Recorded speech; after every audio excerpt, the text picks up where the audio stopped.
शिवाजी महाराज ज्यांच्यामुळे आपण इथे शिकू शकून राहिलो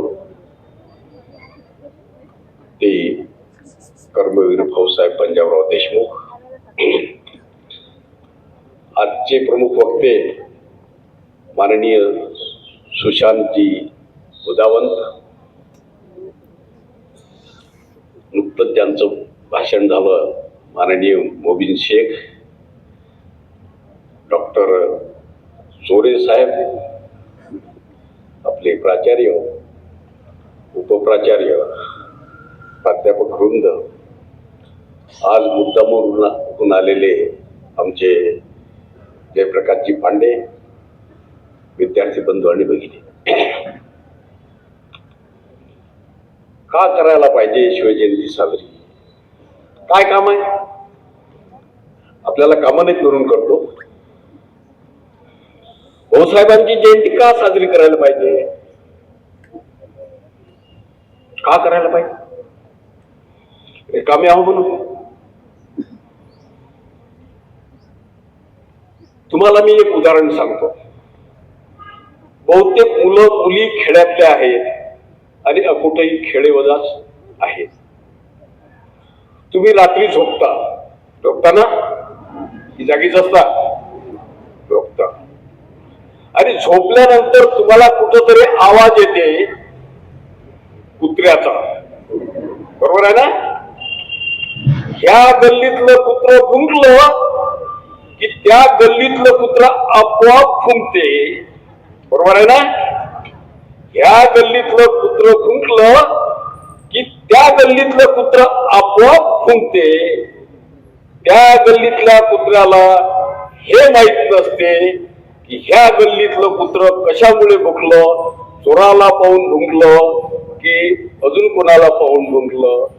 तरीही हे कुत्र भुंकलं म्हणून ते कुत्र भुंकते. एवढा कुत्र्यावर विश्वास असते, पण माणसावर विश्वास नसते. म्हणून हा जयंत्योत्सव आवश्यक असते.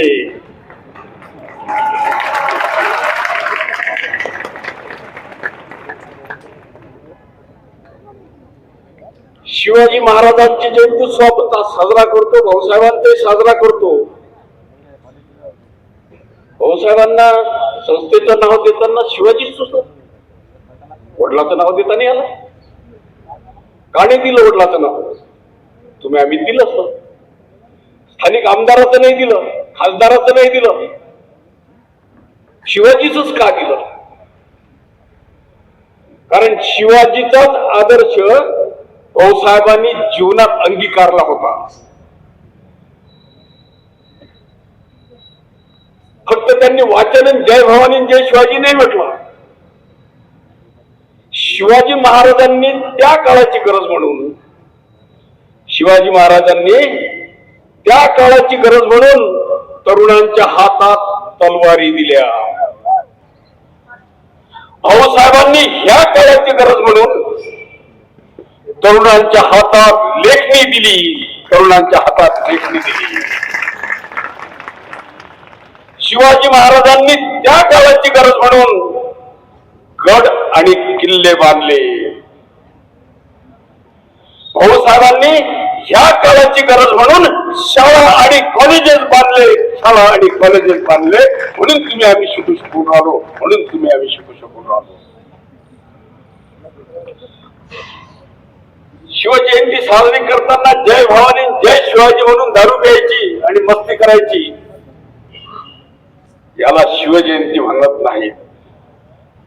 शिवाजी महाराजांचे विचार अंगिक बाळगणं ही खरी शिवजयंती आहे. तुम्हाला जर जीवनात मोठंच व्हायचं असेल तर काही गुण अंगी बाळगावे लागतातच. कोणतीही गोष्ट मेहनतीशिवाय मिळत नाही. एलॉन मस्कने स्वतःचा वाढदिवस साजरा केला. माहित आहे एलॉन मस्क कोण आहे? जगातला सर्वात श्रीमंत माणूस आहे. जगातला सर्वात श्रीमंत माणूस. 2 नंबरचा माणूस कोण आहे? भारतातला आहे, अदानी. जगातला सर्वात श्रीमंत माणूस एलन मस्क आणि अदानी यांच्या इस्टेट मध्ये दुप्पटचा फरक आहे. दुप्पटचा फरक. आणि त्याचा 47वा वाढदिवस कसा झाला असेल सर? काय असेल 47वा वाढदिवसात? काय वैभव असेल? हो, त्यानं स्वतःचा 47वा वाढदिवस 24 तास सतत काम करून साजरा केला. सतत काम करून. आणि म्हणूनच तो जगातला सर्वात श्रीमंत माणूस होऊ शकला. सर्वात श्रीमंत माणूस होऊ शकला. म्हणून तुम्हीही ते करू शकता. तुम्ही काही कमी नाही. ईश्वरानं तुम्हाला सर्वांना सारखं दिलेलं आहे. तुम्ही महान आहात. तुमच्यातच जिजाऊ बसलेले आहेत, तुमच्यातच शिवाजी बसलेले आहेत. फक्त ते जागृत करायचे आहेत. अमेरिकेत एका शाळेत एक विद्यार्थी होता. शाळेतला विद्यार्थी मोठ. मॅडमला प्रश्न पडला, कसं करायचं आहे मोठ्या मुलाचं? बाकीची मुलं खूप हुशार आहेत आणि ह्या हुशार मुलांसमोर याचं कसं होईल? आणि याच्याकडे लक्ष दिलं तर ह्या हुशार मुलांकडे दुर्लक्ष होते. म्हणून मॅडमनी निर्णय घेतला, याला शाळेतूनच काढून टाकायचं. मग त्यांनी शाळेतून काढून टाकण्याचा निर्णय घेतला आणि एक चिठ्ठी लिहिली त्याच्या आईला. तो मंदबुद्धीचा होता. आईला चिठ्ठी लिहिली आणि त्याला घरी पाठवलं.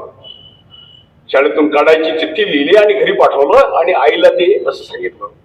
मुलगा रडत रडत घरी आला आणि आईला चिठ्ठी दाखवली. आई, मला शाळेतून काढलं. अगं, मी खरंच मोठा हो काय? मी खरंच ढ आहो काय? आईने ती चिठ्ठी वाचली. आई, त्या चिठ्ठीत तेच लिहिलंय काय, मी ढ आहो म्हणून? आई म्हणाल, नाही बेटा, या ढ असं लिहिलं नाही. तू खूप हुशार आहेस असं या चिठ्ठीत लिहिलेलं आहे. तुझ्या एवढा हुशार विद्यार्थी अख्ख्या शाळेत नाही, बाकीच्या मुलांसमोर तू फार हुशार आहेस आणि बाकीचे मुलं तुझ्या समोर ढ आहेत, मंदबुद्धीचे आहेत. म्हणून तुझं नुकसान त्यांच्यामुळे होऊ नये म्हणून मॅडमनी माझ्यावर जबाबदारी सोपवलेली आहे की याला घरीच शिकवा, याला घरीच शिकवा. काही दिवसानंतर अमेरिकेत एक शोध लागला. बिना ज्योतीचा, बिना वातीचा, बिना तेलाचा दिवा लागला. लाईट लागला, प्रकाश पडला.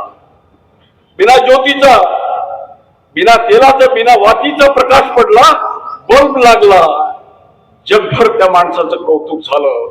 जगभर त्या माणसाचं कौतुक झालं. जगात सत्कार झाला. कोण होता तो? Thomas Edison. बल्बचा शोध लावणारा कोण होता? Thomas Edison. Thomas Edison. Thomas Edison. त्याचा जगभर सत्कार झाला, जगभर कौतुक झालं. नोबेल प्राइज सुद्धा त्याला मिळालं, पारितोषिक सुद्धा मिळालं. आणि जगभर कौतुक होणारा, नोबेल प्राइज मिळवणारा विद्यार्थी तो होता ढ. विद्यार्थी वर्गातून काढलेला ढ विद्यार्थी होता. ढ विद्यार्थी होता. म्हणून तुम्ही ढ नाही, तुम्ही महान आहात. फक्त तुम्हाला जागृत करणं महत्वाचं आहे, अभ्यास करणं महत्वाचं आहे, कर्तृत्व दाखवणं महत्वाचं आहे. आणि कर्तृत्व दाखवण्याकरता, तुमच्या कर्तृत्व गुणाला वाव मिळण्याकरता हा कार्यक्रम असतो. हा कार्यक्रम असतो. तुम्हाला प्रोत्साहन मिळण्याकरता हा कार्यक्रम असतो. माझ्या गावात स्पर्धा सुरू होत्या. स्पर्धा सुरू होते. मी त्याला म्हटलं, एका मुलाला म्हटलं, अरे धाव तू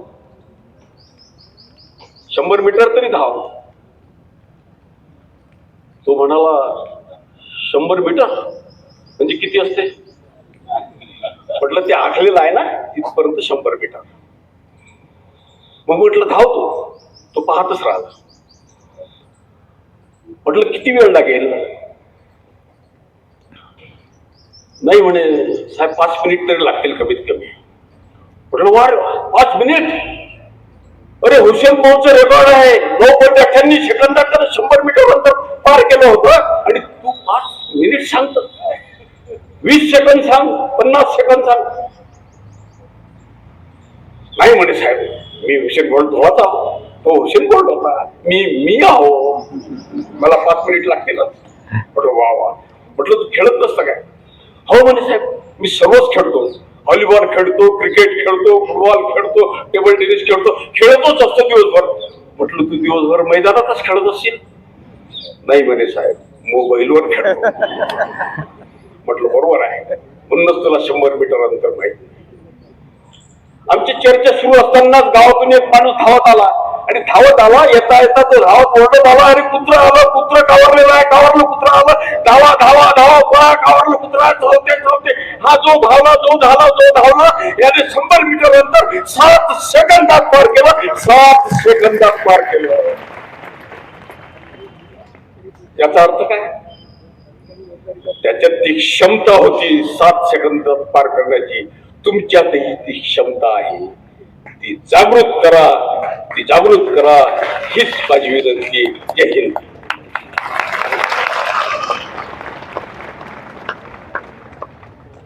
आपल्या अनुभवाच्या बोलातून आपण ज्ञानाची शिदोरी आम्हाला दिली त्याबद्दल खूप खूप धन्यवाद सर. यानंतर